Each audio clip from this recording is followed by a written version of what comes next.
தமிழ் திண்ணை நேயர்களுக்கு என் அன்பான வணக்கங்கள். நானு குங்குமம் பத்திரிகையில ஒரு 10 ஆண்டுகள் பணியாற்றினேன். அதுல கிடைச்ச எனக்கு ஒரு முக்கியமான அனுபவம். இது கட்சிகளுக்கும் அப்பாற்பட்ட ஒரு செய்தியா இத நான் உங்ககிட்ட பகிர்ந்துக்கணும்னு நெனைக்கிறேன். கலைஞர் வந்து அங்க முரசொலி அவர் தான் ஆசிரியர். அதனால முரசொலிக்கு தினமும் வந்து போவார். அவரு முதலமைச்சரா இருந்த காலகட்டத்திலயும் சரி, எப்பவும் சரி காலையில அங்க வந்துருவாரு. வந்துட்டு அங்க கரிகாலன் பதில்கள்னு எழுதுவாரு. அம் உடன்பிறப்புக்கு கடிதங்கள் எழுதுவாரு. அல்லது அவருடைய பேச்சு எப்படி வந்திருக்குன்னு பார்ப்பாரு. எல்லாத்தையும் அவர் கைப்பட எழுதுவாரு எல்லா கடிதத்தையும். அத அப்படியே சுட சுட ஒரு ஒரு பேப்பரா எடுத்துட்டு வந்து குடுப்பாங்க இங்க டைப் பண்றதுக்கு. அத டைப் செட் பண்றதுக்கு. அத எடுத்துட்டு மறுபடியும் போய் அத குடுப்பாங்க. அதுல ஏதாவது பிழை இருந்தா அத திருப்பி அனுப்புவாரு.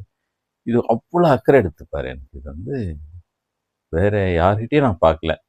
அது ஒவ்வொரு பக்கமும் ஒரு ஈக்கு விட்டு போச்சா, எச்சு விட்டு போச்சான்னு பார்க்கறதுலருந்து அவ்வளோ அக்கறை எடுத்துப்பாரு. சில நேரங்கள்ல கண்டிப்பாரு.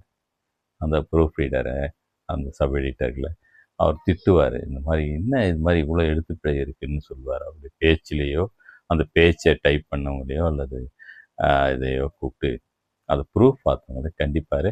ஒரு கட்டத்தில ரொம்ப வேடிக்கையாலாம் இருக்கும். ஸ்கேல்லலாம் அடிப்பார். வந்து திட்டி முடியல என்னால. ஒரு ஒரு தப்பு இருந்தா ஸ்கேல்ல ஒரு சின்னதா ஒரு அடி.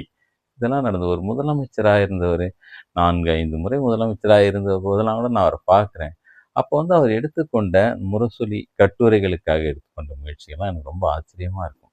அவர் ஒரு எழுத்தாளரா அவர் எடுத்துக்கொண்ட அக்கறைய தான் நான் இங்க சொல்ல விரும்புறேன்.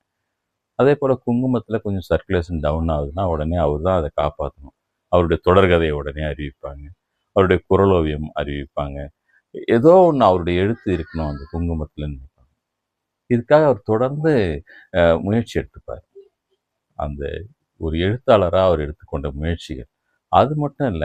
அவர் வந்து முதலமைச்சரா இருக்காரோ, எதிர்க்கட்சி தலைவரா இருக்காரோ, 13 ஆண்டுகள் ஆட்சியிலேயே இல்லாத நேரமா இருக்கலாம். எந்த நேரமா இருக்கலாம். அப்போ கூட வந்து அவர் ஒரு கவியரங்கம்னு சொல்லிட்டீங்கன்னு வச்சுக்கங்களேன். அது யார் யாரெல்லாம் கவி பாட வராங்க. அந்த கவியரங்கம் எங்க நடக்குது? எப்படி நடக்க போகுது?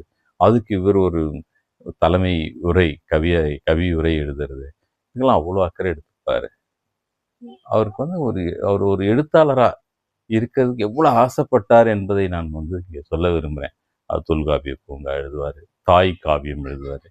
ஏதாவது ஒண்ணுத்த வந்து அவர் பண்ணி எழுதிட்டே இருக்கிறத நாங்க பார்த்தேன். அ அது மட்டும் இல்லங்க. யாராவது ஒரு எழுத்தாளர் வந்து அவருடைய புத்தகத்துக்கு முன்னுரை எழுதி தரணும்னு ஒரு புத்தகத்த குடுப்பாரு. எழுதிட்டு வந்து. அதுக்கெல்லாம் நேரம் இல்லன்னே அவர் சொல்லவே மாட்டாரு. அது எப்படி தெரியல நைட்டே எழுதிட்டு மறுநாள் காலையில வாங்கன்னு சொல்லுவாரு. அதுபோல அந்த முன்னுரைய குடுப்பாரு. ஒரு பக்க வாழ்த்துரையா இருக்கலாம், படிச்சு ரசிச்சு எழுதுனதா இருக்கலாம், எப்படி வேணாலும் இருக்கலாம். அதேபோல நான் அங்க பணியாற்றியதுனால, நான் எந்த புத்தகம் எழுதி வந்தாலும், உடனே அவர்கிட்ட கொண்டு போய் குடுப்பேன். அத படிச்சுட்டு மறுநாள் கூப்பிட்டு, "ரொம்ப நல்லா இருந்தது.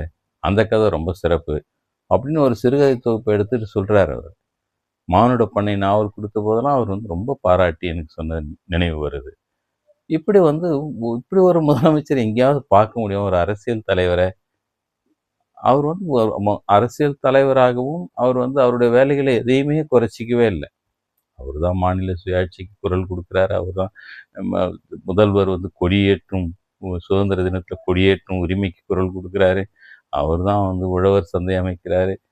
சமத்துவபுரம் அமைக்கிறாரு. டைடல் பார்க் அமைக்கிறாரு. இப்படி எல்லாம் ஒரு பக்கம் அவருடைய இந்த தமிழகத்தினுடைய முன்னேற்றத்தில அவருக்கு பெரிய பங்கு இருக்கு. அதேபோல எழுத்துல வந்து காமிச்சது தான். நான் வந்து எந்த குறையும் வைக்காம ஒரு ஆட்சி அமைக்கிற விஷயங்கள்லயும் சரி, ஆட்சியில இல்லாத சமயங்கள்லயும் கூட அவர் வந்து ரொம்ப ஒரு இளைப்பாறும் இடமா, இலக்கியத்த தான் நினைச்சாருன்னு எனக்கு தோணுது. நான் இருந்த அந்த 10 ஆண்டுகள்ல அ ப ஒரு ஒரு 5 ஆண்டு வந்து அவர் பதவி எதுவும் இல்லாம எதிர்க்கட்சி தலைவரா இருந்தார்.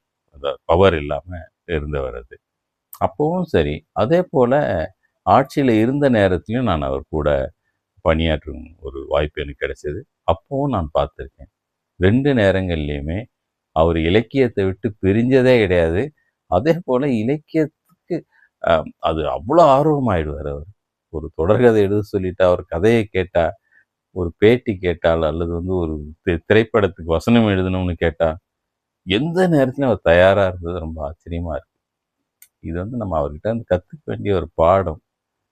எழுதுகிறவங்களுக்கு இது ரொம்ப முக்கியமான ஒரு ஒரு ஒரு நபராக அவரை நான் நினைக்கிறேன். ஒரு பெரிய இலக்கியவாதியாகவும் நான் அவரை ஏற்றுக்கொண்டேன். அதனால் இந்த நேரடியான இந்த அனுபவத்தை உங்ககிட்ட பகிர்ந்துக்கணும்னு நினச்சேன். நன்றி, வணக்கம்.